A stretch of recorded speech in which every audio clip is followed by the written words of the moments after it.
So today, Jeff, we're talking about suffering for Jesus. Hey, a lot of people do around the world, and ours is nothing compared to theirs. But that's what we're going to be talking about today. He's Chris, and I'm Jeff, and we're the Bible guys.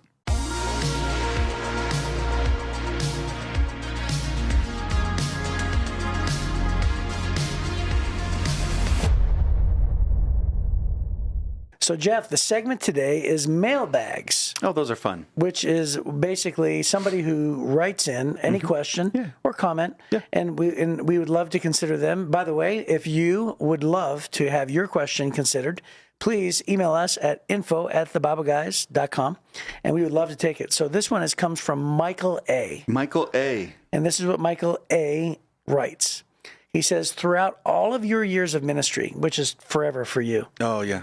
I think the same. But both of us is 30-something years? Yeah. Just over 30, I think. Yeah. What are one or two of your most memorable moments? Ooh, man, I've had a lot of memorable moments. Early on in my ministry, I had an opportunity. I served with gangs in Chicago. Of course, we've done ministry together around the world. You and I have served in a lot of churches. You know, when I first came to Heritage, we were 240 people, and now there's thousands. And so there's a lot of those things. It's a lot of fun.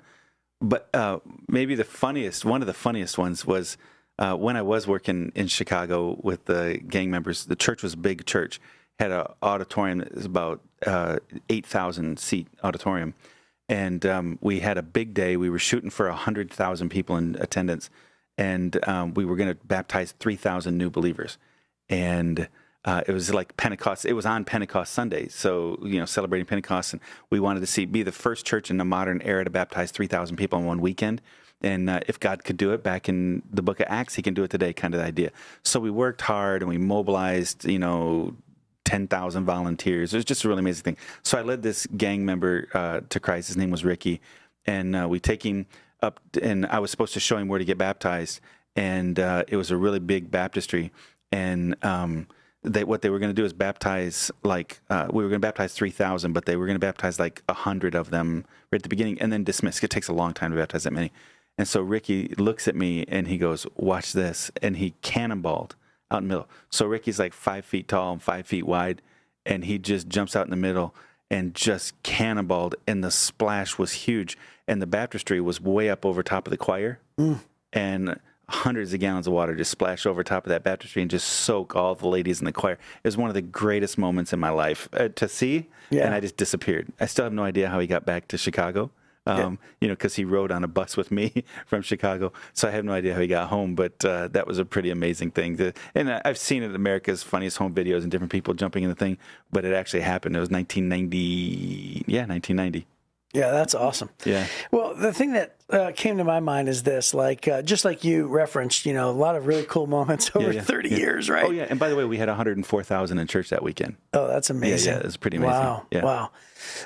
So I remember one time being invited on stage by Louis Giglio at a thing called One Day, and there was there was 100,000 college students in a field, like a modern day Woodstock for Jesus, right? Yeah. And I remember being on stage, and he called us up and asked us to pray, and that was a pretty cool moment. Yeah. I remember when I was a part of my previous church and we built a building. I actually camped out on that piece of property. Felt like God gave us a vision and prayed and hey, God's going to give us this vision. And then years later, we get it at a fraction of the cost. The stories were unbelievable God stories, and we sort of opened up that building, and everything happened that way. That was a cool moment. Yeah. I remember, being at baptisms where there's thousands of people baptizing hundreds of people. Those were great moments. Yeah. But honestly, I would say the thing that just comes to my mind is baptizing my own kids. So I baptized Sarah at my first church that I worked at. And it was a very long time ago. And I remember she was the last in line. And I remember we baptized 8 people that day. And I remember at the end of the day, I said, "Sarah, I'm so sorry that you get put in the back of the line." And she said, "It's okay, Dad." And she must have been only 6 years old, something like this, She goes, or maybe 7. And she goes, "It's okay." And I said, "Okay." And she goes, "'Cause the last shall be first and the first shall be last." And I said, where did you learn that? That's so incredible. She goes, you mentioned it to me one time. I said, when did I mention that to you? She goes, you felt bad for picking me up last at school. Because I was trying to make her feel better. Right, but she remembered it. Yeah. And then the other time when I baptized Tori and Stephen, it was on the same day. And we baptized in a lake. In fact, it was a Stony Creek. And it was the same time. And I was able to walk out with them and baptize both of them with my wife and my oldest daughter being there. And it was just wonderful. Wow. So I think that nothing compares to that. Yeah, I had the privilege of baptizing my kids too.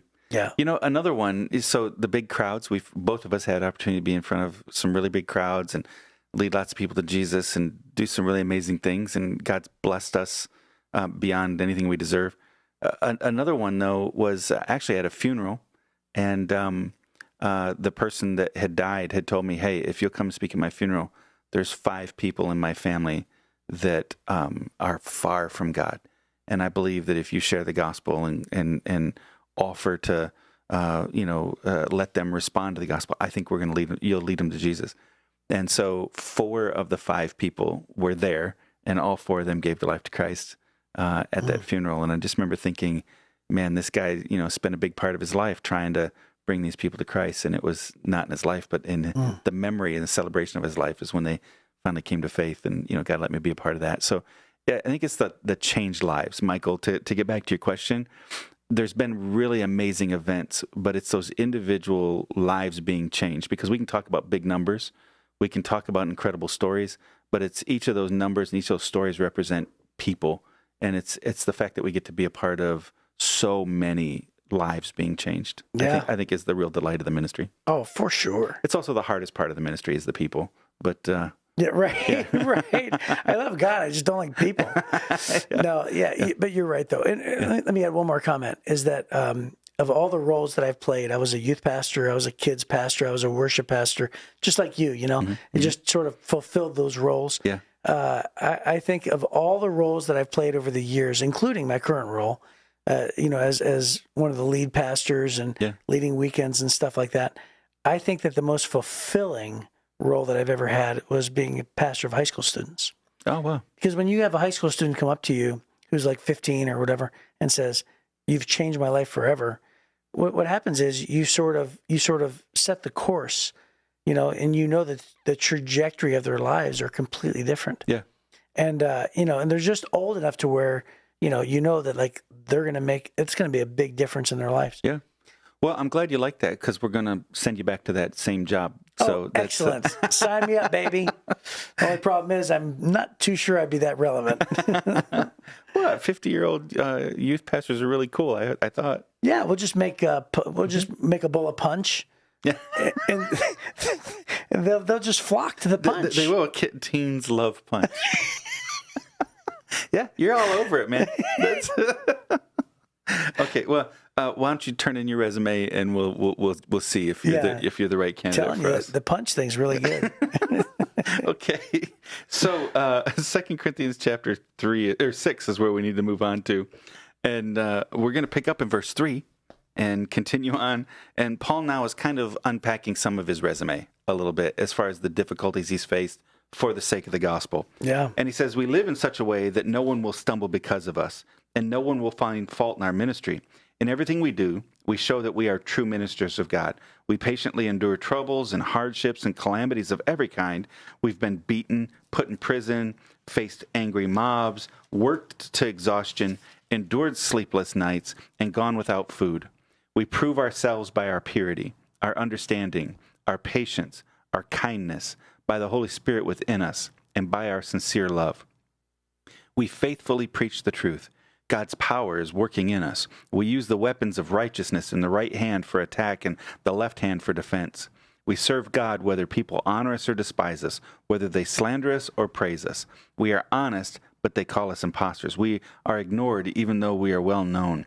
We live close to death, but we are still alive. We've been beaten, but we've not been killed.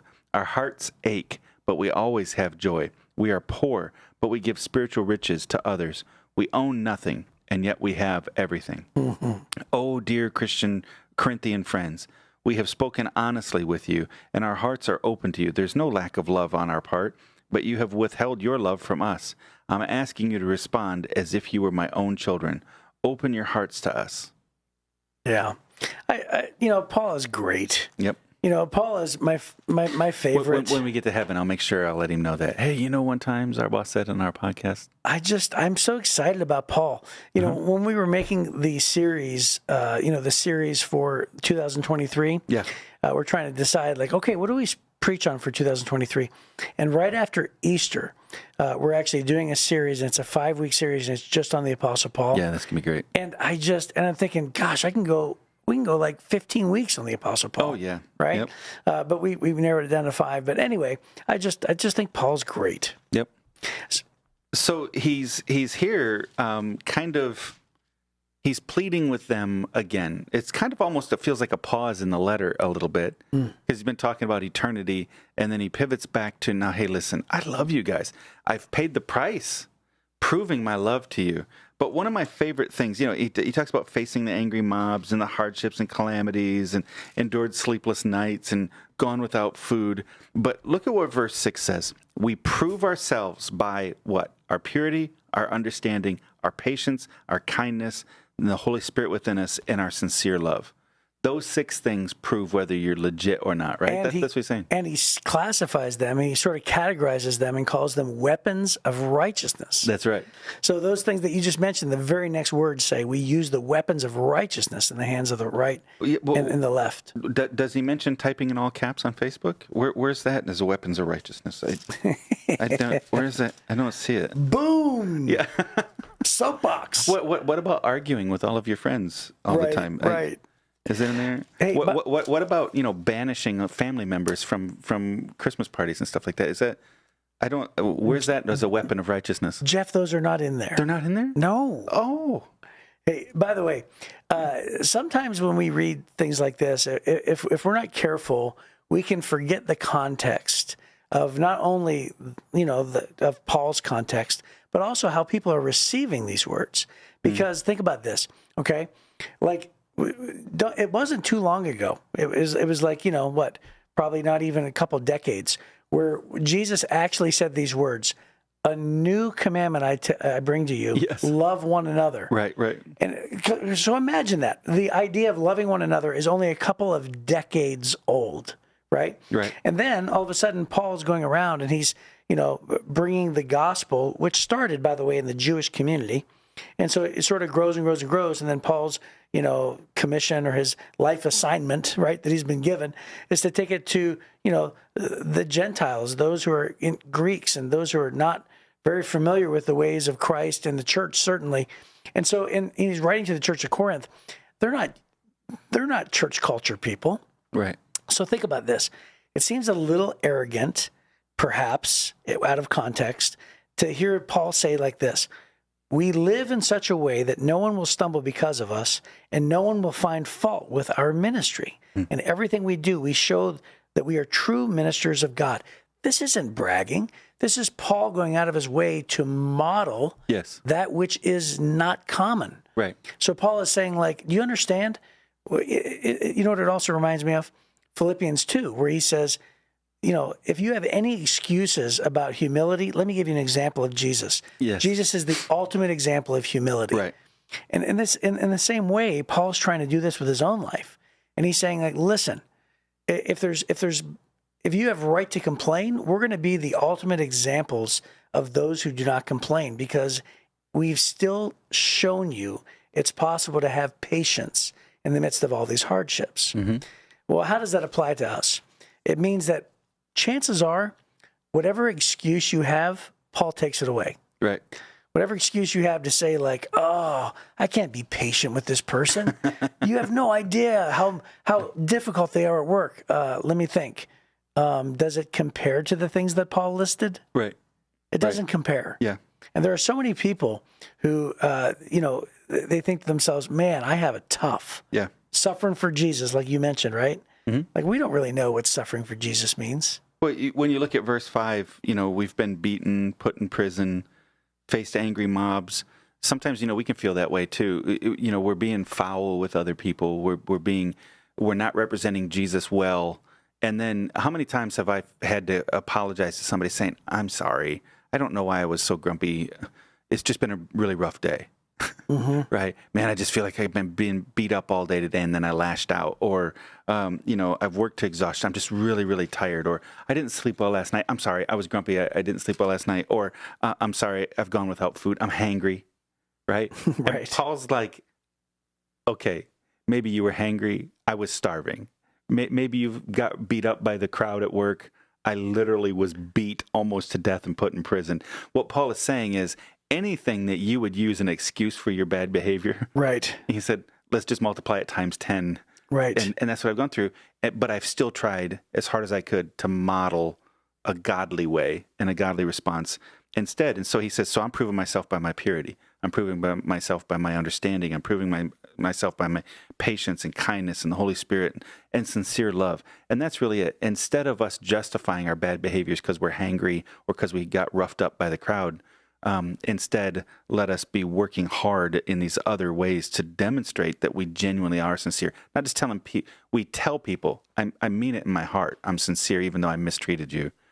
And Paul's saying, why don't you just go ahead and treat them right? Why don't you go ahead and prove that you are pure of heart and all those kinds of things. So, and what's also inspiring is that it also means for us today, for those listening and they're trying to apply this to their lives, thinking like, how can I demonstrate patience and love and forgiveness and godliness and patience and all these different things? It lets us know that it's possible. Yeah. If it's possible for Paul, it's possible for us. And remember, again, Paul was modeling something that was not common. And I think what Paul was doing it was his job to set the bar. That's right. And I think that he actually knew that. Yep. He realized that it was his job to set the bar. And so he sets the bar extremely high. And God, by the way, I think allowed Paul to go through those things. God may not allow you to go through such hardships as Paul did. But again, it's because I believe that God used Paul and his writings and his life and his experiences to set the bar for us. Yeah. So it is possible today to show patience and love to that difficult person at work. Yeah, sure. It really is. And then he's also trying to say to us, it doesn't matter what you go through, you're going to be okay. We were ignored even though we're well known. We live close to death, but we're still alive. We've been beaten, but we've not been killed. Our hearts ache, but we always have joy. What he's saying is, listen, you're going to make it through this. And I know it because God got me through it. And that's he's trying to encourage people all the way around, Christians in particular, to trust that God's going to carry you through these things. Yes, it's going to be difficult. You make it through it. And then I think, as we come to the end of that passage, he's really transparent, I think. Oh, dear Corinthian friends. And he said, I've been really open and honest with you, how I feel about you. And that I love you. Yes, I gave you some tough news, but man, I love you. And you think of how he opened both of his letters, how he closed his letter. I love you so much. And he said, but I don't feel like it's being reciprocated. I think that there's something special in the idea of us making sure. It's almost like he's saying, we're good, right? Are we okay? Yeah. Because I feel like you're withdrawing from me. And when it comes to relationships, what Paul doesn't do is just let the relationship be. He's wanting to strengthen the relationship. He's leaning in. So when he's feeling like, I'm demonstrating my love to you, but you don't seem to be demonstrating your love back, I don't even know what to do with this. And so I just want to make sure it's right. And so then he says, open your hearts to us. What he's saying is, more important than us arguing about behaviors, more important than us arguing about all these other things, is that we genuinely have love for one another. I want you to know that I love you, and for some reason you seem withdrawn from me. Let's draw close together. The relationship was more important than any of the rest of the things he was arguing or talking about. And by the way, once again, Paul makes a comparison. He says, respond as if you were my own children. Yeah. So Paul, again, just has a way of slipping in there, just another metaphor or a visual aid that helps us understand, oh, yeah, that's right. Because Paul is, in essence, their spiritual father. Yes. He is the pastor that comes along, starts the church, and even though there are other leaders and other pastors and other people that are leading the church, Paul sort of is the father, and he feels responsible for the church. And as somebody who is a pastor by profession, I understand that. Because even though I may see somebody who, like for instance, I just saw a whole family in a restaurant, I don't know, 3 days ago. And there was like 25 of them, and they were there celebrating their some family member's 80th birthday. There's balloons and everything else, right? And I walk in, and these two ladies in particular knew me, but I did not know them. Do not know their names at all. And they said, "Oh, you've been our pastor for X amount of years, and we want to come to the services and this and that." And it's amazing how they went from being somebody who I didn't have any care for them whatsoever. I mean, I didn't hate them. I just didn't care for them, right? They were neutral. They were Switzerland to me, right? And then all of a sudden, I immediately felt like fatherly, right? Like, oh my goodness, like they've been under my ministry for 10 years, right? Which means like I feel like I want like a mother that puts their wings around some chickens, right? Like, around their chicks, and you feel that because you feel spiritually responsible. You feel all these different ways, and I believe that that's what Paul is saying. Paul is saying like I feel like you're my own children, and my heart and my compassion, and so I want you to respond like you're my own children because he has such a love for them. And even when our children are bad, isn't it true we love them just the same? That's right. And even though that we're the ones that bring the discipline, just like that's Paul too. Yeah. Because you said it yourself. He's writing some harsh words. That's right. But he's like, I'm your dad. Right. I'm supposed to do that. Right. It's my job to give you the difficult news too, not just the good news. And I love you. Right. And hey, there's a lot of value in having straight shooters in our life. Yeah. Who call a spade, who say, hey, these things you're doing well, these things you aren't doing well, let's fix those things and be better at it, especially somebody who thinks of us as a father.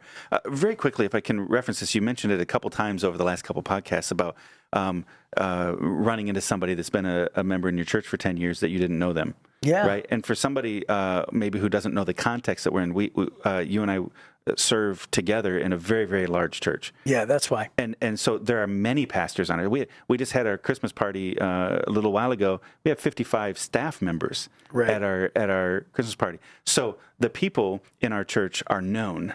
Sometimes we don't know them. But they have their pastors. They have the people who are caring for them. They have their small. We have 70, 80, 100 small group leaders that lead and function as pastors as well. So it's not that they're basically what she's saying is you're the guy I hear preach a lot on Sundays. Right. And as leaders, you and I have a spiritual responsibility for all of them, even though we don't always know them. But we share leadership with so many. That's why both you and I will get up on a Sunday morning and we'll say, "Hi, I'm Jeff," or you'll say, "Hi, I'm Chris. We're one of the pastors here." Rather than saying I'm the pastor here. It's because, we share. And so you and I are teaching pastors, but there are many, many other pastors and other small group leaders that are providing spiritual care and that's why we're able to serve thousands and thousands of people, is because we're able to disperse some of the responsibility of leading and caring for all of our people. Which, by the way, is an exact reflection of Acts chapter 2. Yes. So if you think about the 3,000 people getting added to the church in one day and them saying like, hey, we should not neglect preaching the word of God and to care for orphans and widows. We're going to delegate that responsibility out. Everything you just said is exactly how Acts chapter 2 church ran. And then throughout the New Testament, there's always a plurality of leadership. Like in Acts, Paul calls all of the elders from Ephesus. He doesn't call the elder from Ephesus. He calls them all the leaders. And Peter references to all of the shepherds that are serving as bishops and pastors, right? And so I think that a plurality of leadership allows for greater impact. And so that's how that happens. So it's not that it's, look at me, I don't know any of my church people. It's that there are lots of people who attend for different reasons and have other people that are caring for them. But we feel a responsibility from a teaching standpoint and from making sure that care is provided. So much so, she felt so cared for, she was thrilled to run into you. Right. So she didn't feel like she was being poorly cared for. She was thrilled that she got to run into you. That's a great clarification. Yeah, I think that's important. So, okay, well, we will wrap it up right there, and we will see you next time, hopefully, on The Bible Guys.